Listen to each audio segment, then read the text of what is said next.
भिन्न भिन्न क्षेत्रों में शोध करे और हिंदुत्व का स्वाभिमान कैसे फिर से जागृत हो, स्थापित हो।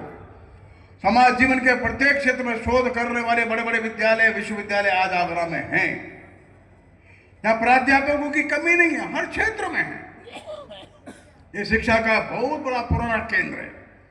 वे लोग अपने अपने क्षेत्र में अध्ययन करें। वो इतिहास का क्षेत्र है, वो संस्कृत का क्षेत्र है, संस्कृति का क्षेत्र है, विज्ञान का क्षेत्र है, समाज शास्त्र का क्षेत्र है, ये करें अध्ययन।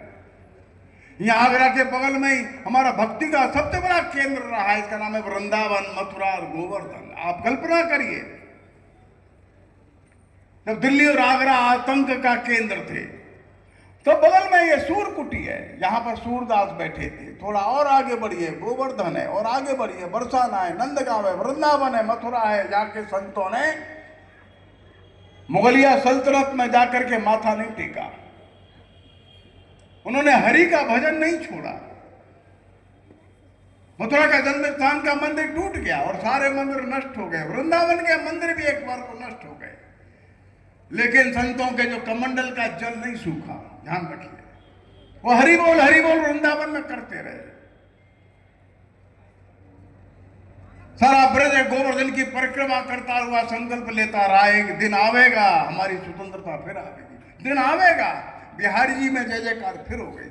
लोग मूर्तियां उठा उठा के लेके भाग गए। कोई कांकरों ले गया, कोई नाथद्वार ले गया, कोई जयपुर चला गया। प्रश्न केवल मूर्तियों को सुरक्षित रखने का नहीं था। ब्रज ने इतना बड़ा साहित्य लिख करके दे दिया और हजारों की संख्या में संत आगे बढ़ गए। तो आपको ध्यान में होना चाहिए, इस ब्रज क्षेत्र की ब्रजावली थी जो आसाम तक गई। आसाम के संतों ने ब्रजावली ली, जो ब्रजावली यही वृंदावन से मथुरा से गई थी। शंकर देव, माधव देव ने भजन गाए आसाम में, वो ब्रज भाषा में थे। गुरु नानक देव से लेकर के गुरु गोविंद सिंह तक जो रचना हुई गुरु ग्रंथ साहब में 80% ब्रजावली है। अर्थात इतने बड़े आतंक में दिल्ली और आगरा के बिल्कुल नाक के नीचे मथुरा वृंदावन में, यहीं से आगरा से शुरू हो जाता था। संतों का साहित्य था, संतों का आंदोलन था। वो ऐसा आंदोलन था जो हिंदू समाज को शरण भी दे रहा था और शक्ति भी दे रहा था। हिंदू समाज के मनोबल को बचा करके रख रहा था, हिंदू समाज के जीवन में आत्मविश्वास बना करके रख रहा था, हिंदू समाज के परिवार के जीवन मूल्यों को संभाल के रखता था कि महिला का क्या कर्तव्य है, माँ का, बहन का क्या कर्तव्य है, बच्चों का क्या कर्तव्य है।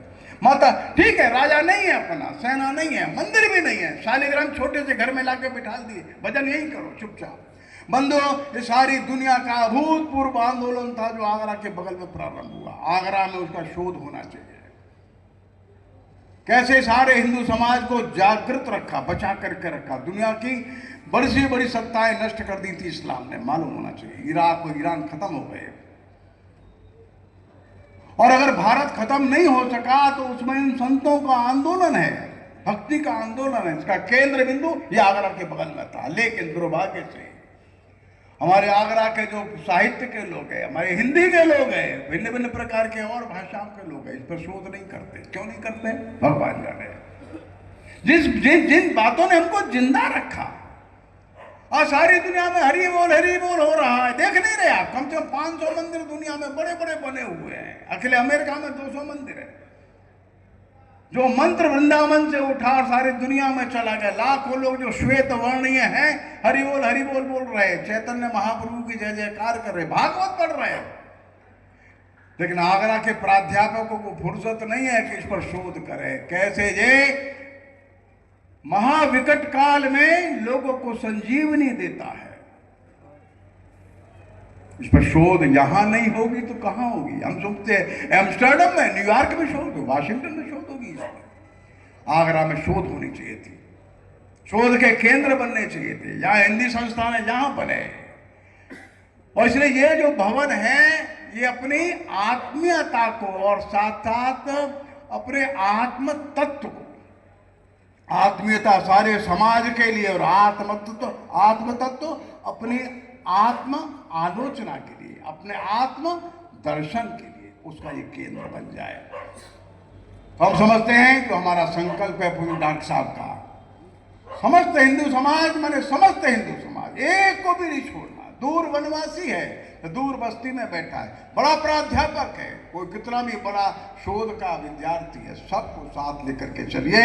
हम समझते हैं तब हम उस अपने बड़े सपने के पूर्ण होने के लिए आगे बढ़ते चले जाएंगे। सच है, सारा विश्व जो है आंख लगाकर हमको देख रहा है, सारा विश्व बहुत ही परेशान है और अपने अवश्यम भावी विनाश की ओर धीरे धीरे बढ़ रहा है। जो मैं नहीं कह रहा हूं, आर्नोल्ड टोइनबी का कथन है।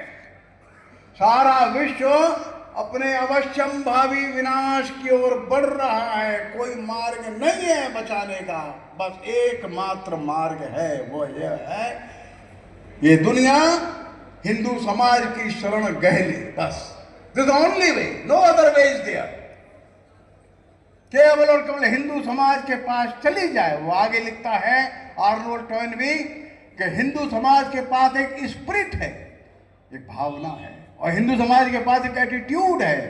उस भावना के अनुरूप एक जीने की कला वो जानता है, और जिसके अंतर्गत समस्त पृथ्वी के मानवों को एक परिवार के अंदर समझकर सबको विकसित होता हुआ देख करके प्रसन्न होता है। ये केवल हिंदू समाज है।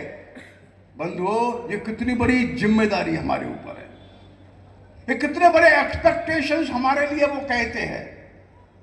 ये जिम्मेदारी आज हमारे कंधे पर है, और जिम्मेदारी हर उस हिंदू के कंधे पर है जो अपने आप को हिंदू मानता है। और ये भवन इस जिम्मेदारी को मन में अनुभव कराने के लिए है, ध्यान रखिए। इसलिए मेरी पूरी और इच्छा भी है, मेरा विश्वास भी है, और मेरे को पूरी आशा है ये भवन अपने नए स्वरूप में जो आया, पुराना मादा भवन बहुत अच्छा था, उसने अपना काम पूरा किया। सेना में जवान आता है, लड़ता है, 40 साल के रिटायरमेंट के बाद घर जाता है वापस। फिर नया जवान 20 साल का 18 साल का आ जाता है सेना में, फिर वो लड़ता है 40-50 साल बाद। हो सकता है हम नहीं रहेंगे, 50 साल बाद ये भी छोटा पड़ जाए, तो लगा हाँ भाई एक और बड़ा बनाया जाए, बड़ा बनाओ, एक और बनाओ।